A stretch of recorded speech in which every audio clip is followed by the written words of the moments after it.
Guys, update ko kayo sa aking motor ngayon. Patatapos ko lang. Ayan. Kung ano-ano bang mga nabago, pinalitan, DIY. Simula tayo dito guys sa harapan. Halos sa itong headlight, dating normal bulb lang, pinalitan ko na ng LED. Ito dating chrome, ginawa ko ng black, full black na ngayon. Ito bago na to, pinalitan ko na itong dalawa na to kasi yung luma sira na. So ito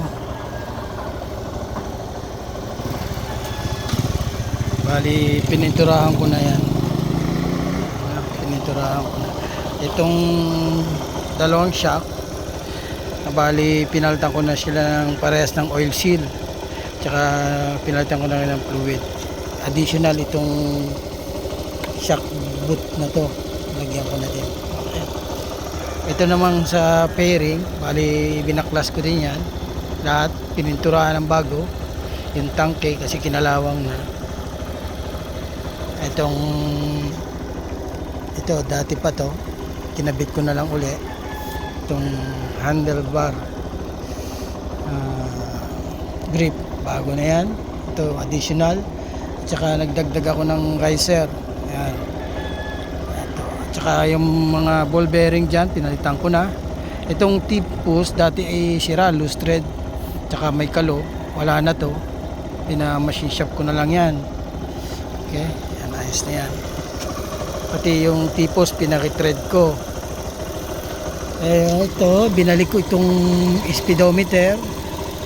Ito namang cable ay okay pa ito. Itong sa clutch, so binalik ko na. Itong mga gear sa loob, speedometer gear, bagong palit na lahat yan. Ito bago na rin to. Ito ay galing sa aking, I think sa PDB or MK400, itong horn na to. So maganda na siya. Okay. Itong carburetor, ano na rin yan, halos bago lang yun yan, pinalitan ko.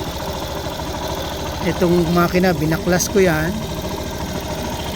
Ayan, pininturahan ko din. Yung magneto, machine shop ko. Kasama yung Invendex kasi bumigay. Yung mga bolt na iwan sa loob, machine shop ko din. Replace ko. And then, ito, palit na itong front sprocket, tsaka yung lock. Ito, bagong kabit ko na rin to, bago na. Ito, pininturahan ko na rin. Ayan, puro pinturado na. Ito ang kadena, ayos pa naman, binalik ko ng original. Ano? Yung sprocket na to, dati ito kumakalog. So ang problema niya, yung rubber damper, DIY na lang natin kasi yung rubber damper medyo 450, sabi okay pa naman yung medyo may laro. Ginawa ko na lang, inanuhan ko na lang ng